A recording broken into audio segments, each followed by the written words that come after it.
Irmãos, graça e paz. O Senhor nos abençoe nessa noite, o Senhor fale ao seu coração, o Senhor traga para você consolo, conforto, segurança, que o Senhor, de fato, haja profundamente no seu coração nessa noite, te abençoando, trazendo reflexão, trazendo conformação do seu coração ao caráter de Deus, que Ele possa te abençoar nessa noite de forma extraordinária. É assim que a gente pede a Deus, né? Que Ele transforme o nosso coração, nos abençoe de forma extraordinária. Quando eu preparava essa palavra para hoje, já tem algum tempo, claro, eu nunca faço as coisas de última hora, sempre vou, se hoje eu trago para a igreja uma palavra, a do próximo domingo já está mais ou menos programada, é assim que eu trabalho, eu sempre faço isso. E de vez em quando, às vezes, a gente é pego no meio da semana, né, com alguma coisa que acaba fazendo diferença, ou pelo menos combina com a palavra que a gente vai dar no domingo. E hoje eu quero falar um pouquinho do nosso modo de sermos alcançados por Deus. Cada um de nós é alcançado de alguma forma. O Senhor marca um encontro com seus filhos, e o Senhor mesmo é que promove os meios, o momento e o modo como isso vai se dar. E nenhum de nós pode controlar isso. O que eu acho interessante é que cada um de nós tem uma história para falar, se a gente disser, né, de como foi alcançado pela graça, como foi alcançado pela misericórdia de Deus, de que forma Deus nos alcançou, em que estágio da nossa vida nós estávamos, e como isso fez diferença na nossa vida. O grande problema é quando não faz diferença. Eu me lembro que eu fui para a igreja muito novo, então, criança, 5, 7 anos, cresci lá dentro, não tive essa oportunidade de ter alguma, assim, uma revelação de Deus que fosse, que marcasse assim, tão fortemente a minha vida. E eu sei que muita gente é assim, nasceu dentro da igreja, se converteu dentro da igreja, e não teve esse encontro assim transformador. Mas muitos tiveram, e alguns tiveram quando voltaram para a casa do Senhor. A gente conhece o Senhor, não é? E se eu não tive na minha infância e depois na minha mocidade algo extraordinário, eu tive depois, quando Deus, né, me alcançou de forma definitiva para Ele e para a igreja do Senhor. Na segunda-feira nós tivemos a nossa reunião de oração e me impactou muito o testemunho do presbítero Marcos, porque ele trouxe o modo como Deus o alcançou dentro do exército de uma forma extraordinária e uma transformação muito forte, muito profunda, né, que impactou a vida dele, impactou a vida de todos aqueles que conheciam Marcos, de todo o quartel naquele momento. E eu fiquei assim, falei, poxa vida, mas eu já estou com essa palavra mais ou menos preparada. Ele usou um texto que eu falei assim, se ele pegar o meu texto que eu vou pregar domingo, então eu não sei como é que eu vou fazer. Mas não, ele usou um outro texto para falar a respeito disso, mas eu já tinha esse texto aqui preparado, de 1 Timóteo, capítulo 1, a partir do versículo 12 até o versículo 20, preparado para esse momento de compartilhar a palavra com os irmãos. Mas eu quero falar sobre isso, sobre esse momento que nós temos um encontro com Jesus. O encontro com Jesus é algo transformador, é algo que muda a nossa essência, muda o nosso comportamento, muda a nossa vida. E não muda só o nosso comportamento, muda também o nosso querer, a nossa alma. O encontro com Jesus é algo que transforma não somente aquilo que eu deixo de fazer, ou aquilo que eu vou fazer a partir de então, mas impacta de tal forma que a partir do momento em que eu tenho esse encontro real com Jesus, eu defino e eu sei que agora eu já não sou mais o mesmo. É essa transformação que a gente sempre diz, olha, quem tem um encontro real com Jesus não pode ser mais a mesma pessoa. Tem que mudar. Tem que mudar de forma definitiva. Ou ainda não teve esse encontro transformador com Jesus. E são muitas pessoas assim. Eu tive depois esse encontro com Jesus de uma forma diferente, já casado, depois de 9 meses de casado, numa reunião de casais, onde eu fui por outros motivos, mas que o Senhor me alcançou lá de uma forma definitiva, de tal forma que 1 semana, 2 semanas depois que eu saí de lá, eu já estava pregando e já assumindo responsabilidade na igreja, uma coisa assim, que a pessoa olhar e falar assim, mas esse rapaz está aí há tão pouco tempo, já está tomando conta de igreja, então não pode ser assim. Mas não é que Jesus, quando faz a obra no coração da gente, ele muda tudo. E o meu desejo é que você reflita sobre isso. Se você já teve esse encontro transformador com Jesus, reflita sobre o momento em que Jesus de fato te alcançou. Qual foi o momento em que você sentiu que não dava para continuar do jeito que era? Do jeito que você andava, do jeito que você fazia, ou com os pensamentos que você tinha, a sua estrutura, como é que isso mudou? Como é que isso impactou a sua vida? Porque, de fato, irmãos, nós precisamos ter essa lembrança, porque senão depois a gente cai naquela vala comum de fazer tudo da mesma forma, tudo do mesmo jeito. A gente não muda, a gente não transforma, a gente é sempre a mesma pessoa. E quem tem um encontro com Jesus não é mais a mesma pessoa, não pode ser. Jesus, ele coloca como condição para viver com ele, para tê-lo definitivamente, que você nasça de novo. E nascer de novo é começar tudo do zero, né? Como se fosse um bebê, começa a engatinhar, começa a tomar o leitinho, depois vai crescendo, alimento sólido, e de repente já é um homem, uma mulher formados. E aí esse é o resultado de um encontro verdadeiro com Jesus. E é isso que eu quero, nesse texto, trazer para os irmãos, para a gente entender um pouquinho o que Paulo pensava a respeito, porque Paulo é um desses alcançados pela misericórdia de Deus. 1 Timóteo capítulo 1, versículo 12 ao versículo 20. Abra a sua Bíblia. Você que está em casa, nos acompanhando aí pelas redes sociais, abra também a sua Bíblia. Tem o costume de, ao cultuar com a sua Bíblia aberta também em casa, não somente pela rede social, não só ouvindo, mas também participando, cultuando ao Senhor, porque isso faz bem à sua vida com toda certeza. Então, primeira carta de Paulo a Timóteo, capítulo 1, a partir do versículo 12 até o versículo 20, eu vou ler, os irmãos acompanhem, por favor. Sou grato para com aquele que me fortaleceu, Cristo Jesus, nosso Senhor, que me considerou fiel, designando-me para o ministério. A mim, que, no outro tempo, era blasfemo e perseguidor e insolente, mas obtive misericórdia, pois eu fiz na ignorância, na incredulidade. Transbordou, porém, a graça de nosso Senhor com a fé e o amor que há em Cristo Jesus. Fiel é a palavra e digna de toda aceitação, que Cristo Jesus veio ao mundo para salvar os pecadores, dos quais eu sou o principal. Mas por essa mesma razão me foi concedida misericórdia, para que em mim, o principal, evidenciasse Jesus Cristo a sua completa longanimidade, e servisse eu de modelo a quantos hão de crer nele para a vida eterna. Assim, ao Rei eterno, imortal, invisível, Deus único, honra e glória pelos séculos dos séculos. Amém. E aí ele diz a Timóteo, esse é o dever que te encarrego, ó filho Timóteo, segundo as profecias de que antecipadamente foste objeto. Combate firmado nelas o bom combate, mantendo a fé e a boa consciência, porquanto alguns, tendo rejeitado a boa consciência, vieram a naufragar na fé. E dentre esses se contam Himeneu e Alexandre, os quais entreguei a Satanás, para serem castigados, a fim de não mais blasfemarem. Vamos orar mais uma vez? Senhor, Espírito Santo, agora, Deus, toca o coração de cada um dos irmãos e o meu coração, para que sejamos eu fiel à Tua palavra e eles fiéis na oitiva da Tua palavra. Que a Tua graça e a Tua misericórdia, Deus, sejam agora espalhadas sobre essa casa, que recebe a Tua presença, a Tua onipresença, que sabe, ó Deus, da Tua presença conosco, sabe que Jesus está andando pelo corredor dessas igrejas. Pai, em nome de Jesus, entra no nosso coração de forma extraordinária e faz a obra do Senhor naqueles que ainda não o conhecem, transformando-os e dando a eles o conhecer ao Senhor. Nós pedimos isso, confiados no Teu Espírito Santo, na Tua palavra, em nome de Jesus. Amém. Irmãos, o que é misericórdia? Misericórdia, se você consultar a internet, eu vou te dar a tradução da internet.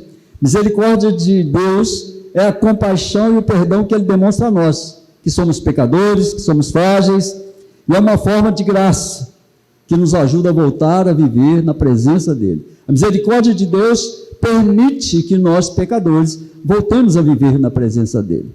Como é que se manifesta essa presença, essa misericórdia de Deus na nossa vida? Se manifesta quando Deus perdoa os nossos pecados, quando Ele nos ajuda a viver na sua presença, quando Ele nos dá força, nos dá proteção, nos dá segurança, nos orienta, nos dá consolo, nos dá apoio, nos dá os dons espirituais e impede que a gente seja consumido por causa da sua ira, por causa da consequência dos nossos pecados, das nossas transgressões, das nossas escolhas erradas. Isso é misericórdia, quando Deus aplica essa bondade dele sobre nós, quando Ele olha para nós e percebe a presença do Cristo que nos envolve, que nos salva, que nos perdoa e que traz para nós essa possibilidade de estarmos na presença do Santo, na presença do Eterno. Isso é misericórdia de Deus para conosco. Porque, de fato, nós não merecemos. De fato, nós somos pecadores. De fato, o pecado nos envolveu de tal forma que, mesmo não querendo, ainda assim, a gente os pratica. Não é? Nós ainda os praticamos. A palavra misericórdia vem da composição de duas palavras latinas, misero e cordis, ou seja, ter o coração na miséria. Quando Deus tem misericórdia de nós, o coração de Deus está na nossa miséria. Somos, de fato, irmãos, miseráveis, necessitados da graça e da misericórdia de Deus. Cada um de nós tem essas dificuldades. Somos aqueles que precisam que o Deus eterno, o Deus bondoso, o Deus poderoso, se volte para a nossa miséria e nos socorra, que nos tire desse sofrimento. Todo o povo de Deus eleito alcança e vai alcançar a misericórdia de Deus por meio da obra salvadora de Cristo Jesus. A obra salvadora de Cristo Jesus é a aplicação da misericórdia de Deus sobre um povo que não merecia, mas um povo que Deus elegeu para que pudesse viver junto dele. Um povo que Deus escolheu desde a eternidade, para que um dia pudesse estar na sua presença, voltar à presença dele, voltar a viver o Éden, viver as coisas boas do Éden, mas ninguém mais, e por nenhum outro modo. Ninguém mais do que os eleitos, e por nenhum outro modo, senão pela morte do Filho Jesus. Paulo está aqui escrevendo a Timóteo, e essa é a primeira carta, mas Paulo escreve duas cartas a Timóteo. Na primeira, ele exprime a afeição pelo jovem pastor, chama de filho na fé, expõe a Timóteo as dificuldades que ele vai encontrar e traz para Timóteo uma revelação de que, de fato, Paulo conhece aquele que ele está formando, ele considera Timóteo como seu filho, e expõe todas as dificuldades que ele vai encontrar no seu ministério. O que ele vai encontrar no seu ministério? Algumas pessoas cheias de hipocrisia, faladores sem conhecimento, mestres da lei que não sabem o que ensinam, gente que gosta de fábula, genealogia, discussões sem valor em nome da religião. Fala sobre a necessidade de oração, da prática de um bom combate, da apostasia nos últimos tempos, acerca dos líderes da igreja, dos deveres pastorais, acerca dos ricos. E afinal ele diz a Timóteo para evitar falatórios inúteis, profanos, as contradições, para que Paulo tenha bom senso, para que Timóteo tenha bom senso, para que ele possa se espelhar no ministério de Paulo. Na segunda parte ele reanima Timóteo, ele fala sobre a sua prisão, estimula o combate na fé, no sofrimento por Cristo, mostra as falsas doutrinas, o perigo das falsas doutrinas para a igreja, as corrupções dos últimos dias, ele prevê o seu martírio, o abandono em que ele vai se encontrar, e por fim ele deixa a bênção a Timóteo. Queridos, a maior expressão da misericórdia de Deus é a entrega de Cristo como sacrifício pelos pecados de muitos. Essa passagem começa com um verdadeiro cântico espiritual. É um cântico de ações de graças. Havia 4 coisas aqui que Paulo desejava agradecer a Jesus Cristo pela bondade, pela misericórdia de Cristo que havia atuado na sua vida. Paulo diz a ele que ele dá graças a Deus, que ele é grato para com aquele que fortaleceu Cristo Jesus, que considerou fiel, designando para o ministério. Paulo agradece a Cristo aqui, porque Cristo o escolheu.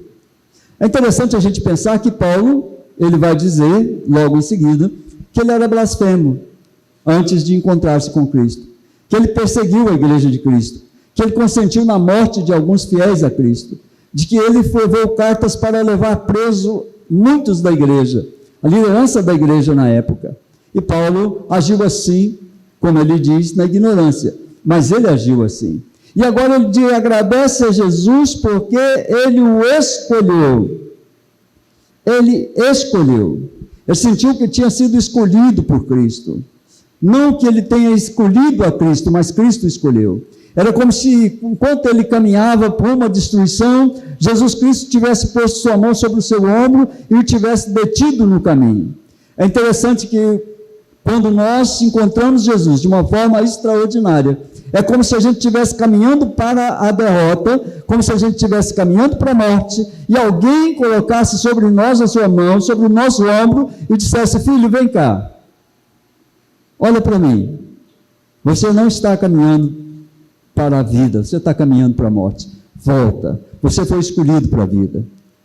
Esse impacto no nosso coração, eu posso dizer isso, sei que alguns dos irmãos também podem dizer isso, né? Esse impacto muda o nosso pensamento de imediato. É um choque, porque você não viu, você não enxergou o Cristo que na realidade falou seu coração e que te transformou e te mudou. E todo mundo precisa ter um encontro assim com Jesus. Todos nós precisamos ter um encontro assim, em que nós saibamos, em que nós percebamos e que nós tenhamos certeza absoluta que o Senhor Jesus nos escolheu. É como se Ele nos abraçasse e dissesse: eu te escolhi.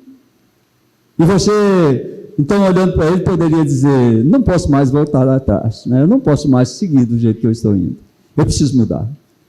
Essa consciência, irmãos, nós precisamos ter. Porque às vezes as pessoas dizem: não, eu sou de Cristo, eu vivo, conheço Jesus, eu estou na igreja, mas não tem essa percepção de que a escolha demanda uma atitude muito séria com relação à escolha. E nós precisamos perceber isso, que a escolha de Jesus por nós faz com que nós tenhamos uma atitude muito proativa, que a gente tenha uma atitude definitivamente diferente daquilo que a gente fazia. E nós precisamos mudar. É como se, quando a pessoa estivesse, Paulo sente que como se ele tivesse ocupado, estava desperdiçando a sua vida, Jesus Cristo tivesse voltado para a sensatez, e isso repentinamente. E aí ele podia dizer assim: e agora eu sou um homem de Deus. Paulo se sentia assim, era um homem de Cristo, porque Cristo o tinha escolhido. E certamente Paulo, nessa mesma carta, ele questiona algumas questões que ele entende que Cristo não poderia ter escolhido, sendo ele quem era. Talvez você não tenha percebido, mas se você olhar, se eu olhar para o fundo de quem eu era, certamente eu fui escolhido. Não há outra razão para Cristo ter mudado o meu coração e a minha vida tão repentinamente, e de forma tão abrupta, e de forma tão definitiva. É uma decisão, queridos, que o crente precisa tomar. Você precisa ter a certeza absoluta que Jesus te escolheu. Paulo era grato, ele disse: eu sou grato, porque ele me fortaleceu. Mas Paulo ainda era grato, e ele continuou dizendo, porque Jesus Cristo resolveu confiar nele. E aqui está uma das coisas mais difíceis para o crente entender. Como é que Deus pode ou poderia confiar no Belmiro? Como é que Deus poderia confiar no Marcos? Como é que Deus poderia, estou usando Marcos por causa do seu depoimento, por causa do seu testemunho, como é que Deus poderia simplesmente olhar para o Marcos, olhar para o Belmiro e falar assim: olha, a partir de agora eu confio em você, vai fazer minha obra? Menino, não há explicação para isso. Não há explicação para isso. Para Paulo era surpreendente que o grande perseguidor, que era ele, fosse escolhido para ser missionário, para ser pioneiro de Cristo, para ser o homem que escreveu tantas cartas, para ser o homem que agora estava preso. Paulo está preso em Roma quando ele escreve isso aqui. Ele está próximo da sua morte. Para ele era uma surpresa, e ele é grato porque Jesus confiou nele. Ele diz assim, olha, ele me considerou fiel. E isso é algo extraordinário, é você pensar, puxa vida, Deus me escolheu, o Senhor me escolheu, o Senhor me salvou, e o Senhor confia em mim. Como é que eu vou trair esse Senhor? A partir daí não há mais possibilidade de traição, não há mais possibilidade de voltar atrás, não há possibilidade de renegar aquilo que Cristo fez na sua vida. Jesus Cristo não tinha só perdoado Paulo, Jesus Cristo agora confiava nele. Jesus Cristo não só me perdoou, não só perdoou o presbítero Marcos, não só perdoou cada um de nós, ele confia em nós. Irmãos, cada vez que nós voltamos atrás, cada vez que nós renegamos a tarefa que Cristo nos deu, cada vez que nós dizemos não, nós estamos voltando atrás. Nós estamos deixando de considerar essa graça de Deus que nos escolheu e que resolveu confiar em nós. Cristo confia em nós, confia em cada um de nós. O homem aqui, Paulo, que tinha açoitado a igreja de Cristo, tinha sido nomeado embaixador de Cristo. Para ele isso era um absurdo. Para ele isso era o motivo dele entregar sua alma, dele morrer por Cristo, dele se entregar à prisão, dele se doar, dele se entregar completamente ao mestre que primeiro o encontrou, primeiro o perdoou, mas que também confiou nele para uma missão especial. Eu creio que talvez a gente devesse, quando nós escolhemos líderes, quando nós, de alguma forma, trabalhamos essas coisas da igreja, como departamentos, como conselho, como os ministérios que a igreja tem, a gente devia dizer, olha, Jesus escolheu você, Jesus salvou você, Jesus confia em você para um trabalho específico que ele entregou para você. Como é que você vai dizer não? Como é que você vai voltar atrás? Então, Paulo era esse homem que tinha arrebentado com a igreja, mas agora ele era embaixador de Cristo. Mas Paulo ainda tinha mais motivos para agradecer. Ele diz que Deus o considerou fiel, designando para o ministério. Deus o designou. Imagina um homem blasfemo, um homem difícil, um homem complicado, um homem que tinha todos os motivos para ser deixado à margem da fé.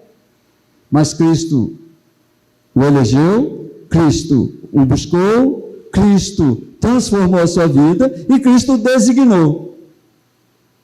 Cristo deu a ele uma motivação. Queridos, se nós somos crentes e não temos motivação nenhuma para trabalhar para Jesus, eu sinto muito te dizer, você está perdendo o bonde da história. Jesus te designou para o trabalho. Jesus te escolheu para isso. Nós devemos ser muito cuidadosos para compreender aquilo para o qual Paulo tinha sido designado. Paulo tinha sido designado para servir. Deus tirou Paulo de uma condição muito boa, financeira, de honras, de mestre, de rabino, de pessoa importante no império, de pessoa importante na Judéia, para servir a igreja que ele perseguia. Deus designou Paulo para que ele fizesse o serviço que ele nunca pensou ter sido escolhido. Paulo nunca pensou ter sido escolhido para obter honra, prestígio, autoridade, liderança dentro da igreja. A glória dele, aqui ele expressa isso, a glória dele residia no fato de que ele entendeu que Cristo o tinha escolhido, Deus o tinha tirado de onde ele estava, Deus tinha mudado toda a história dele para que ele servisse a igreja, para que ele fosse servo da igreja. E é isso que ele faz conosco, queridos. Nós somos servos. Nós somos servos. A história nos conduz para a servidão a Cristo. Mas Paulo ainda recebeu uma outra coisa de Jesus Cristo. Ele recebeu poder. O Senhor lhe deu poder. Paulo descobriu que Jesus jamais dá uma ordem, jamais dá uma tarefa para alguém sem o poder para realizar essa tarefa. Jesus nunca te chama para fazer alguma coisa que ele sabe que você vai fracassar. Ele sabe quando ele te oferece um cargo, quando ele te coloca para trabalhar, quando Ele te dá uma missão, quando Ele escolhe você para fazer alguma coisa, Ele te escolhe e te dá o poder para realizar a tarefa. O poder vem de Deus, não de nós. Paulo nunca diria assim, olha o que eu posso fazer.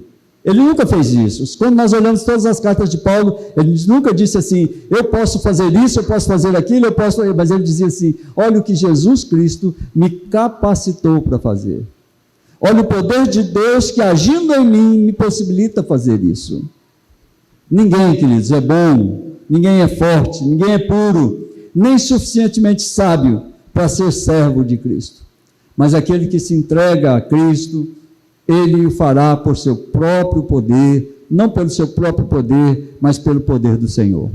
Quando você, de fato, entender o chamado de Cristo, e entender que Cristo te chamou para ser servo, você vai ser um servo trabalhador, você vai ser um servo vencedor, porque o próprio Deus te dará o poder para realizar a tarefa que você se acha incapaz de fazer. E se você insistir em fazer por sua própria conta, você realmente será incapaz de fazer.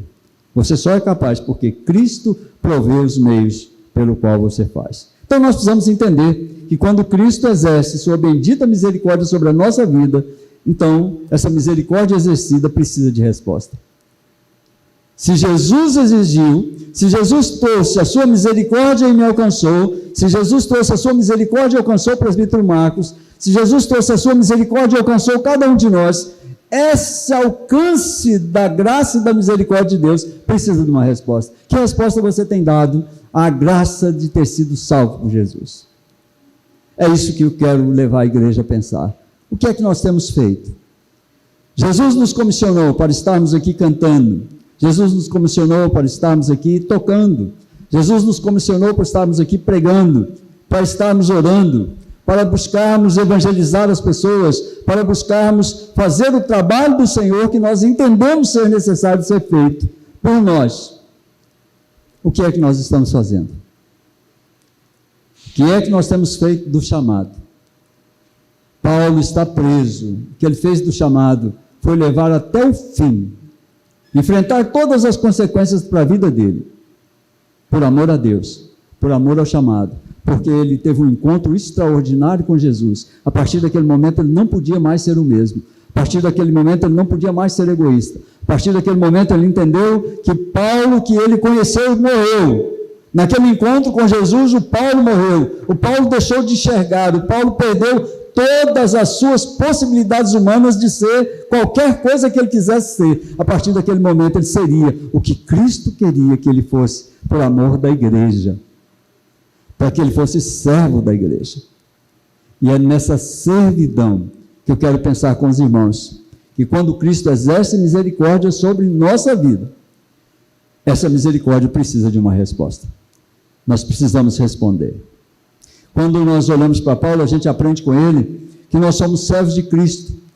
E o Cristo que tem toda a autoridade no céu e na terra, e nos designou, e designou também a Paulo, para trabalhar enquanto nós estamos indo, fazendo o trabalho com dedicação, com esmero. Porque Ele nos escolhe, nós precisamos viver uma vida digna do chamado. Porque Ele confia em nós, nós precisamos ser dignos dessa confiança. Porque Ele nos designou, nós precisamos ser dignos quando aceitamos essa designação, sem murmuração. E porque Ele nos deu poder, nós precisamos de mais humildade no nosso serviço ao Senhor. Precisamos baixar a cabeça e dizer: o poder vem de Deus. O poder vem do Senhor. Quando você faz algo para Jesus, querido, pode ter certeza, o poder veio de Deus. Ele nos comissiona, Ele nos chama, Ele nos salva. Ele está esse encontro maravilhoso que nós temos com Ele, para que nós entendamos que o poder é dele. Imagine. Nós precisamos entender. E eu quero trazer aos irmãos um panorama um pouquinho mais complexo, olhando para o texto que nós temos, e dividindo esse texto, pelo menos em duas partes. E em primeiro lugar, do versículo 12 ao 17, todo esse texto, a gratidão pela inexplicável escolha de Deus. A gratidão no meu coração, no seu coração, no coração de Paulo, pela inexplicável escolha de Deus. Quem de nós pode explicar por que Deus te escolheu? Quem de nós? é capaz de entender 1/10 dos objetivos de Deus quando nos escolheu. Quem de nós pode entender por que Deus nos fez crentes no Senhor Jesus? Por que Deus mudou o nosso coração? É inexplicável essa escolha. A escolha de Deus não tem como explicar. A escolha de Jesus por nós, eu mesmo olho e falo assim, meu Deus, não dá para entender por que o Senhor me quer. Por que o Senhor me quer nessa seara? Por que o Senhor me quer pregando? Por que o Senhor me quer à frente da igreja? Por que, Senhor? Porque quando eu olho para mim, e olho para quem eu sou e para quem eu fui, não dá para entender. Não dá para compreender. É inexplicável a escolha de Deus por cada um de nós. Deus escolheu por sua própria vontade, porque Ele tinha um propósito, e a gente não consegue entender isso. Porque quando nós olhamos para nós e olhamos para o santo, nós vemos que a diferença é muito grande. É muito difícil entender. Então eu quero olhar com os irmãos sobre esse tema, a gratidão pela inexplicável escolha de Deus, que a gente vê aí do versículo 12 ao 17. Ele diz, eu sou grato para com aquele que me fortaleceu, Cristo Jesus, nosso Senhor, que me considerou fiel, designando para o ministério. A mim que no outro tempo era blasfemo, perseguidor, insolente, mas obtive misericórdia, pois o fiz na ignorância e na incredulidade. Transbordou, porém, a graça de nosso Senhor com fé e o amor que há em Cristo Jesus. Fiel é a palavra digna de toda aceitação, que Cristo Jesus veio ao mundo para salvar pecadores, dos quais eu sou o principal. Mas por essa mesma razão, me foi concedida misericórdia, para que em mim, o principal, evidenciasse Jesus Cristo, a sua completa longanimidade, e servisse eu de modelo a quantos hão de crer nele para a vida eterna. Assim, ao Rei eterno, imortal, invisível, Deus único, honra e glória pelos séculos dos séculos. Amém. Timóteo era um jovem pastor. Ele ia sofrer as dificuldades de pastorear. Quais as razões pelas quais Paulo diz a ele, olha para Jesus, eu fui escolhido, olha para a escolha que Deus fez da minha vida, para que você tenha paz, para que você consiga pastorear a igreja do Senhor, para que você consiga fazer a obra que Deus colocou nas suas mãos. Razões pelas quais Timóteo ia sofrer. Primeiro, que ele era jovem. E nós sabemos que o jovem passa por fases muito mais difíceis do que quando a gente já está em certa idade. Ele passa por algumas mudanças, algumas transformações que tiram dele um dia alegria, outro dia tira a vontade, outro dia aumenta a vontade, outro dia ele é uma outra pessoa, e isso acontece com a mocidade, a gente sabe disso. Timóteo era um jovem. A igreja era muito perseguida. Paulo era perseguido, ele ia ser perseguido, Timóteo ia ser também. O caráter daquelas pessoas que compõem a igreja não era fácil. Paulo olha para Timóteo, e Timóteo vai jovem pastorear a igreja de Éfeso. Uma igreja grande, uma igreja não era pequena, uma igreja cheia de dificuldades, cheia de problemas, com gente de todo tipo. Ele ia sofrer com isso. A igreja ainda não tinha compreendido o evangelho completamente. Tinha muita gente orgulhosa de si mesma naquela igreja. E a gente sabe, irmãos, que a teologia cristã é um grande desafio em todos os tempos. Aqueles que se institulam cristãos e prestam serviço a Cristo, em comunidades e igrejas, têm um duro trabalho de reflexão, porque com esse trabalho de reflexão a gente aprofunda o nosso conhecimento com a gratidão a Deus, aquilo que Deus fez por nós em Cristo Jesus. A boa teologia é compreender o sacrifício de Cristo, entender que Cristo morreu por nós, que Cristo entregou a sua vida por nós, que Ele nos escolheu para a vida eterna, que nós precisamos olhar para isso. É Deus quem chama cada pessoa cristã para viver, para caminhar o caminho da fé, esse caminho que salva pecadores, esse caminho que liberta de falsas doutrinas, que nos ensina a amar de coração puro, servir com alegria, que inclusive prepara a pessoa com uma boa consciência para a convivência em sociedade. A teologia cristã começa com oração. As pessoas às vezes não gostam muito de teologia. Teologia é importante, sim. Não há nada que a gente possa fazer para pensar em Deus que a gente não use a teologia. Precisamos, sim, ter conhecimento do nosso Deus. Paulo não faz segredo do seu passado. Você teria coragem, uma vez preso, uma vez sofrendo as consequências de crer em Jesus, abrir um painel, ou colocar na televisão, ou abrir para as pessoas o que você já fez de errado?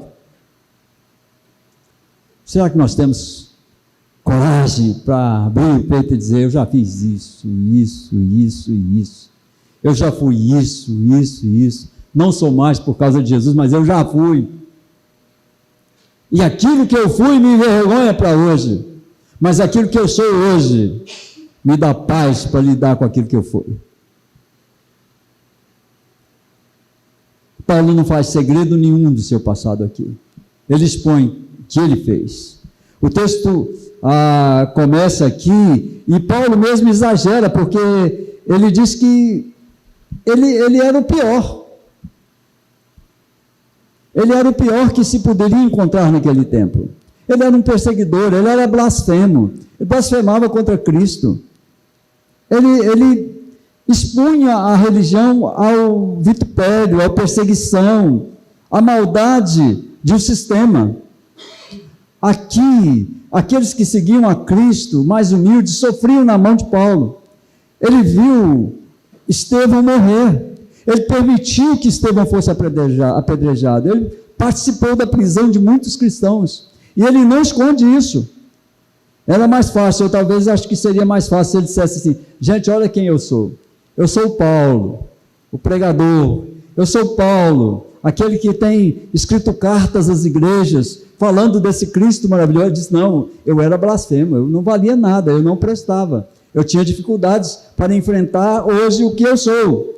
Ele assume essa condição de blasfemo, de perseguidor. Ele chega a dizer que ele é insolente diante da igreja de Deus. Ele foi insolente diante da igreja de Deus. Mas ele diz: eu fiz assim porque eu não conhecia o Senhor Jesus.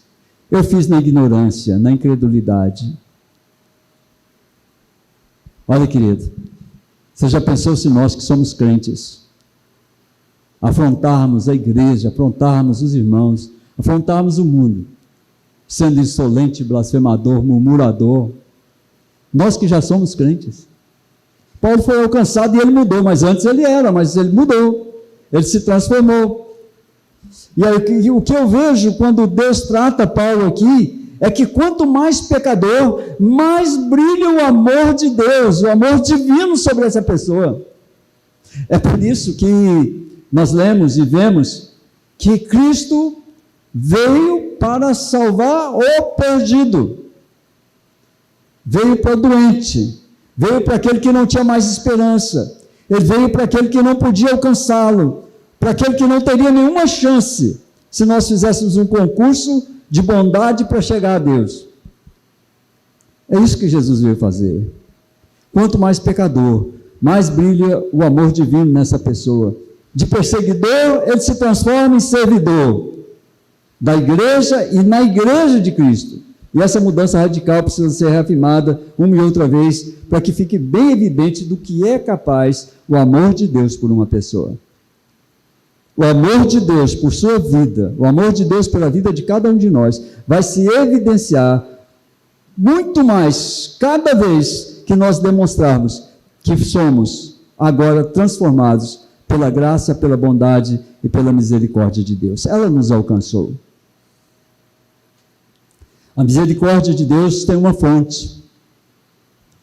É o transbordamento da graça que Paulo recebe por meio de Jesus Cristo, nosso Senhor, por meio da fé, do amor, que nele se manifesta de forma cabal, sem paralelo na história. Não há paralelo para alguém ser alcançado como Paulo.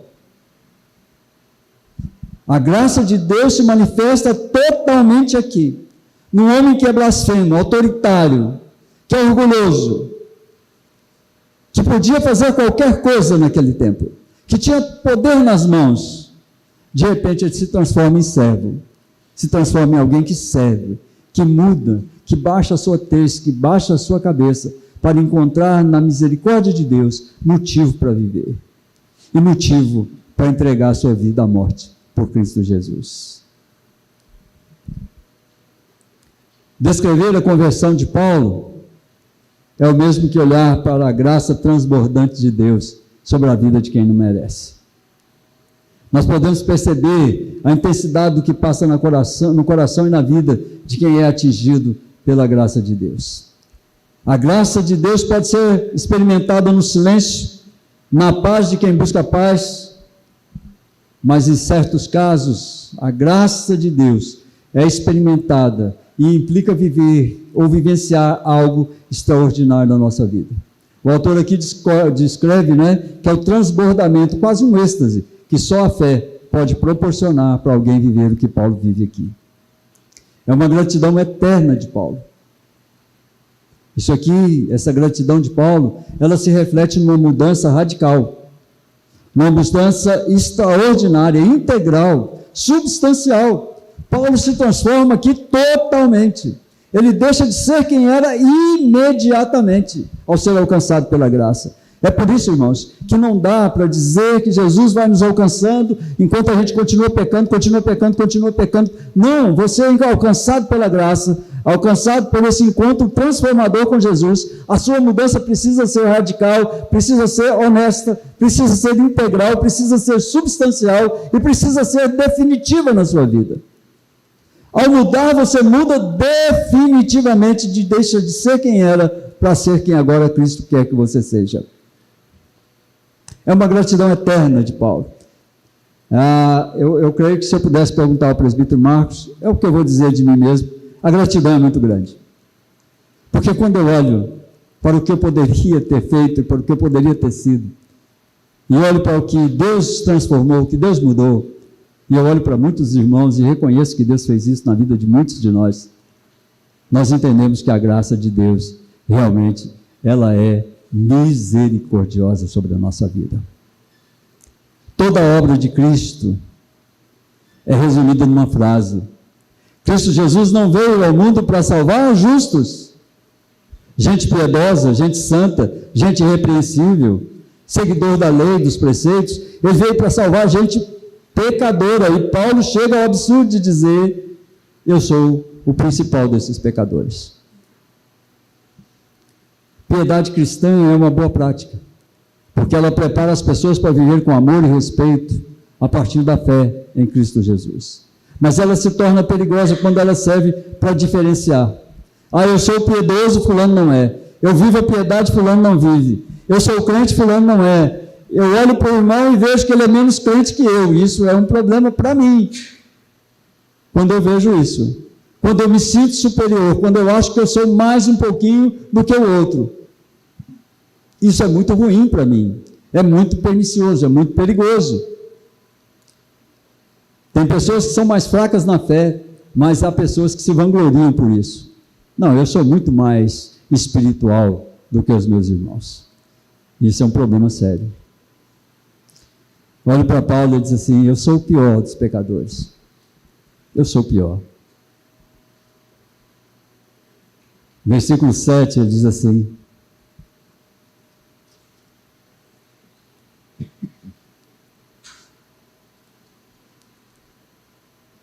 tendendo passar por mestres da lei, não compreendendo todavia nem o que dizem, nem os assuntos sobre os quais fazem ousadas asseverações. São os mestres que se julgavam muito mais espirituais do que Paulo. E ele julga importante aqui mostrar que a humildade, a honestidade, a transparência diante de Deus são o melhor caminho para a gente seguir. Ele não se preocupa em enumerar os seus muitos pecados antes de conhecer a graça. O pecado mesmo é não reconhecer a misericórdia de Deus, a misericórdia do Evangelho de Deus, aquele que nos salva mediante a fé. Paulo enfatiza a sua gratidão ao seu chamado à fé salvadora. A misericórdia de Deus se manifesta para que o pecador, julgando-se o pior deles, encontre paz na bondade de Deus. Então Paulo, no único versículo, o 17, ele resume o sentimento do seu coração quanto à graça maravilhosa, eterna e bondosa de Deus. Ele diz assim: ao Rei eterno. Paulo se dobra ao Rei que ele desconhecia. Ele era religioso. Ele frequentou o templo, ele cresceu no templo. Ele foi ensinado a respeito de Deus. Mas agora ele se dobra diante de Jesus. E ele diz assim: ao Rei eterno, imortal, invisível, Deus único, honra e glória pelos séculos dos séculos. Ele é real. Cristo é real. Cristo é verdade. Cristo é um homem e Deus. Cristo é 100% homem, é 100% Deus. A divindade de Cristo dá para se perceber desde a fundação do mundo, porque ele era o Verbo que se encarnou, e o Verbo que estava com Deus, e o Verbo que era Deus. Paulo agora reconhece isso. Querido, se você tiver um encontro verdadeiro com Cristo, e eu creio que você já teve, e se você ainda não teve esse encontro tão verdadeiro, tão explicado da presença de Deus na sua vida, você precisa disso. Você precisa perceber esse Cristo. Ele é vivo, ele é eterno, ele é imortal, ele é verdadeiro, ele é o seu Deus, ele é o seu Senhor, ele te escolheu, ele te designou para que você vá e diga ao mundo que você recebeu a imensa misericórdia de um Deus bondoso, que te salvou, que te tirou de onde você estava, que te transportou para o mundo espiritual, que te assentou nos lugares espirituais em Cristo Jesus, que mudou a sua história. Que mudou a sua história. A gente não é crente se a gente não sabe que Deus mudou a nossa história. A gente é crente quando a gente sabe, Deus mudou a minha história, agora eu não sou mais o mesmo. E a gente conhece a história. O Criador é exaltado aqui por Paulo. E o servo é humilhado, grato e reconhecido pelo que Deus fez na vida dele. Mas em segundo lugar, quando eu olho para o versículo 18 até o versículo 20, eu vejo que a gratidão lembra o dever de nunca se esquecer da escolha de Deus. Queridos, se tem uma coisa que me conforta, é que quando eu paro para pensar sobre a minha vida, sobre quem eu era, sobre quem eu sou, sobre o que Cristo fez na minha vida,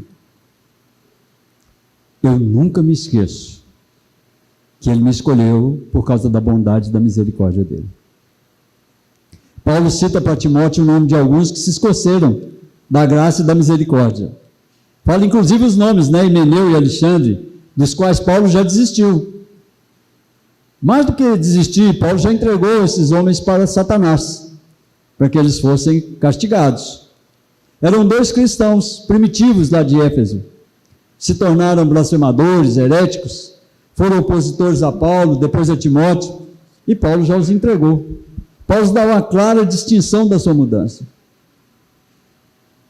Paulo diz que nos versículos anteriores, Paulo diz que ele era blasfemo, ele falava mal de Cristo, que em Gálatas 1,13, Paulo diz que o objetivo dele era destruir a igreja, que ele era insolente, tinha satisfação em maltratar, humilhar as pessoas, fez isso na sua ignorância, fez isso na sua incredulidade, não entendia, não cria no Evangelho, mas agora ele se transformou, é um prisioneiro em Jesus, tem a sua gratidão, recebeu misericórdia para a salvação eterna, mesmo tendo perdido todas as coisas materiais, mas ele tem a coroa da glória à sua espera, e a não ser que nós compreendamos isso, nós jamais vamos deixar de amar esse mundo.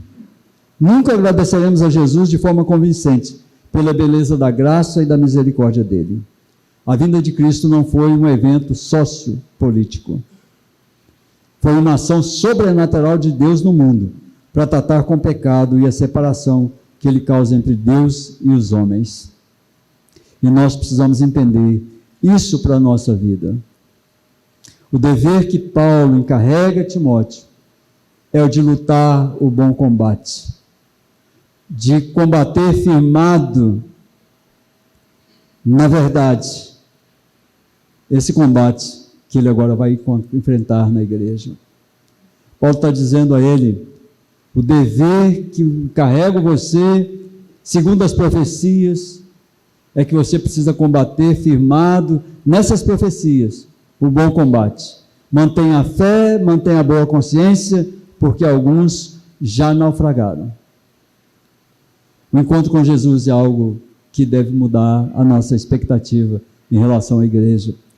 É algo que deve mudar a nossa expectativa em relação a quem nós somos e aquilo que nós fazemos.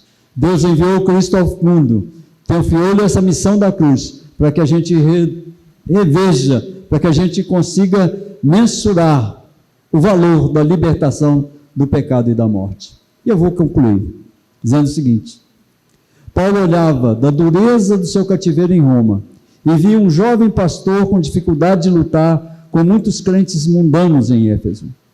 O único modo que Paulo tinha de ajudar é mostrando a ele que a graça e a misericórdia de Deus podem mudar o pior pecador. A graça e a misericórdia de Deus podem mudar o pior pecador.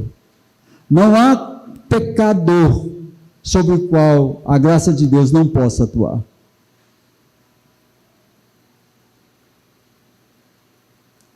É um chamado, queridos, à não desistência da igreja. É um chamado à não conformação da igreja. Por exemplo, Paulo mostra que um verdadeiro encontro com Cristo pode mudar qualquer pessoa. O que ele está dizendo é: eu estou dando o meu exemplo, eu fui mudado, transformado, e isso pela graça, pela misericórdia de Cristo. E a igreja precisa ver isso naqueles que constituem essa igreja, para que o mundo possa ver em você, em nós, alguém transformado pela misericórdia de Deus. Alguém humilde que possa receber de Deus a grandeza de se encontrar verdadeiramente com Ele para viver uma vida diferente. E eu quero dar a você pelo menos 3 aplicações para você pensar a respeito desse texto.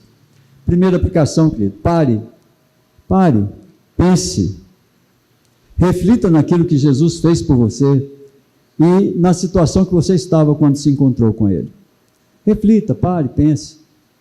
Leve em consideração quem você era, quem você é. Você só vai conseguir pregar o Evangelho, você só vai conseguir levar o Evangelho à frente se você parar para pensar como você era e em que Jesus te transformou. Porque se Ele não transformou você, se você não mudou, se o seu caráter é o mesmo, se as suas ações são as mesmas, se você continua como muita gente dissimulado, então você não teve encontro transformador com Cristo de maneira nenhuma. Você está convencido de que é crente, mas você não é. Então você precisa parar, pensar: o que é que eu sou depois que eu encontrei Jesus?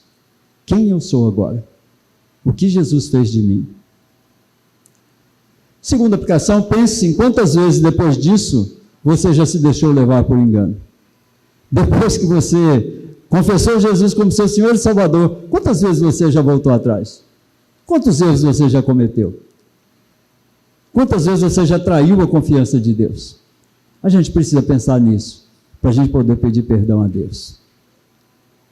E se for o caso, e se você ainda está vivendo isso, volte a viver uma vida assistida pela misericórdia, pela graça e pela bondade de Deus.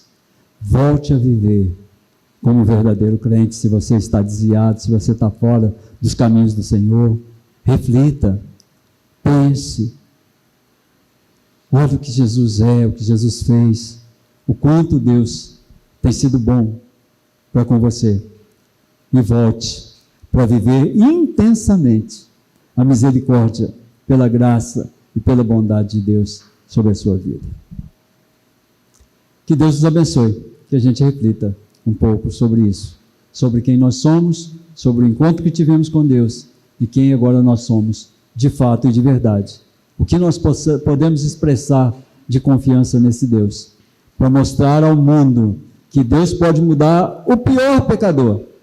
E aí eu vou com Paulo: eu era um dos piores. E ainda sou um dos piores. Mas eu tenho pedido a Deus que me dê força para ser digno do chamado dele para a minha vida. Que você possa fazer isso também. Vamos ficar de pé, vamos orar?